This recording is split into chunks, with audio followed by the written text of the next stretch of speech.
ചാവക്കാട് കടപ്പുറം പഞ്ചായത്തിൽ കള്ളക്കടൽ പ്രതിഭാസം. ഞായറാഴ്ച പുലർച്ചെയാണ് പ്രദേശത്ത് രൂക്ഷമായ കള്ളക്കടൽ പ്രതിഭാസമുണ്ടായത്. ഞോളി റോഡ്, അഞ്ചങ്ങാടി വളവ്, ആശുപത്രിപ്പടി തുടങ്ങിയ പ്രദേശങ്ങളിൽ കടൽ കരയിലേക്ക് അതിശക്തമായി ഇരച്ചുകയറി തീരക്ഷയം രൂക്ഷമാക്കി. പ്രദേശത്തെ നിരവധി വീടുകൾ പൂർണ്ണമായും ഭാഗികമായും തകർന്നു.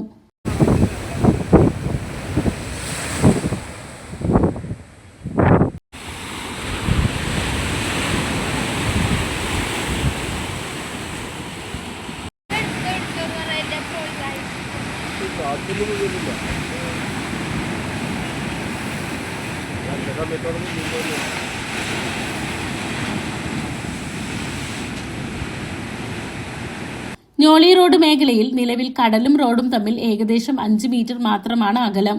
സംഭവത്തിന് മുമ്പായി കാലാവസ്ഥാ കേന്ദ്രം കള്ളക്കടൽ സാധ്യതയെക്കുറിച്ച് മുന്നറിയിപ്പ് നൽകിയിരുന്നു.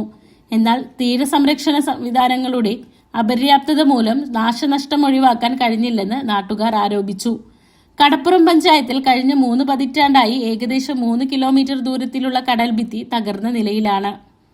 നിരവധി വീടുകളും ഭൂമിയും ഓരോ വർഷവും കടൽക്ഷയത്തിന് ഇരയാകുന്ന സാഹചര്യമാണ് നിലനിൽക്കുന്നത്. കഴിഞ്ഞ 25 വർഷമായി കടൽഭിത്തിയുടെ പുനർനിർമ്മാണമോ അറ്റകുറ്റപ്പണികളോ നടന്നിട്ടില്ലെന്നും പ്രദേശവാസികൾ ചൂണ്ടിക്കാട്ടി. ഇതിനോടകം ഏകദേശം 2 കിലോമീറ്ററോളം കരഭാഗം കടൽ കവർന്നെടുത്തിട്ടുണ്ടെന്നാണ് വിലയിരുത്തൽ. തീരസംരക്ഷണത്തിനായി നിരവധി സമരങ്ങളും പ്രതിഷേധങ്ങളും നടന്നിട്ടും ഫലപ്രദമായ നടപടികൾ ഉണ്ടായിട്ടില്ലെന്ന് നാട്ടുകാർ ആരോപിച്ചു. വിവിധ ഘട്ടങ്ങളിൽ മന്ത്രിമാരും ജനപ്രതിനിധികളും ഉദ്യോഗസ്ഥരും പ്രദേശം സന്ദർശിച്ചെങ്കിലും സ്ഥിരമായ പരിഹാരം ഇതുവരെ നടപ്പായിട്ടില്ലെന്നും അവർ പറഞ്ഞു.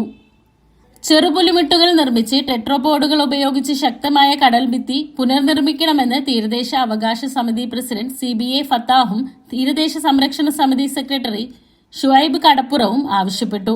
തീരദേശ ജനങ്ങളുടെ ജീവനും സ്വത്തിനും സംരക്ഷണം ഉറപ്പാക്കാൻ അടിയന്തര നടപടി സ്വീകരിക്കണമെന്നും അവർ അധികൃതരോട് അഭ്യർത്ഥിച്ചു. കടപ്പുറം പഞ്ചായത്തിലെ 2.5 കിലോമീറ്ററും പൂർണ്ണമായിട്ട് ഭിത്തി തകർന്നെടുക്കുകയാണ്. ഇപ്പോൾ കഴിഞ്ഞ ദിവസം കള്ളക്കടൽ പ്രതിഭാസം, അതായത് തുരപ്പൻ തിരമാലകൾ വന്ന് കര കവർന്നുകൊണ്ടിരിക്കുകയാണ്. നിരവധി വീടുകളാണ് തകർന്നിട്ടുള്ളത്. അപ്പോൾ ഇവിടുത്തെ പ്രശ്നം എന്താണെന്നുള്ളത് ഇവിടുത്തെ അധികാരികൾക്ക് അറിയാം. ഇവിടുത്തെ MLAക്കും മറ്റു പഞ്ചായത്ത് അധികാരികൾക്കൊക്കെ കൃത്യമായിട്ട് അറിയാം. അപ്പോൾ ഇതിന് ശാശ്വതമായിട്ടൊരു പരിഹാരമാണ് വേണ്ടത്. കാരണം അടിയന്തരമായി ഈ വിഷയത്തിൽ കൃത്യമായി കടപ്പുറം പഞ്ചായത്തിന് ഒരു പ്രത്യേക പാക്കേജ് വെച്ചുകൊണ്ട് ഈ പുലിമുട്ട് നിർമ്മിച്ച് ടെട്രാപോഡ് ഉപയോഗിച്ച് ഭിത്തി കെട്ടിയാൽ മാത്രമാണ് കടപ്പുറത്തിന് നഷ്ടപ്പെട്ട കര തിരിച്ചു പിടിക്കാനും ഇതിനൊരു ശാശ്വതമായിട്ടുള്ള പരിഹാരം കാണാൻ സാധിക്കുള്ളൂ. ബഹുമാനപ്പെട്ട MLA ഈ വിഷയത്തിൽ അടിയന്തരമായി കൃത്യമായി ഒരു പ്ലാൻ തയ്യാറാക്കിയിട്ട് സർക്കാരിലേക്ക് സമർപ്പിച്ച് ഇതിന് മാത്രമായ ഒരു പാക്കേജ് പ്രഖ്യാപിക്കാനുള്ള നടപടികൾ ബന്ധപ്പെട്ട MLA ഇതിന് മുൻകൈ എടുത്ത് ചെയ്യണമെന്നാണ് ഞങ്ങൾക്ക് ആവശ്യപ്പെടാനുള്ളത്.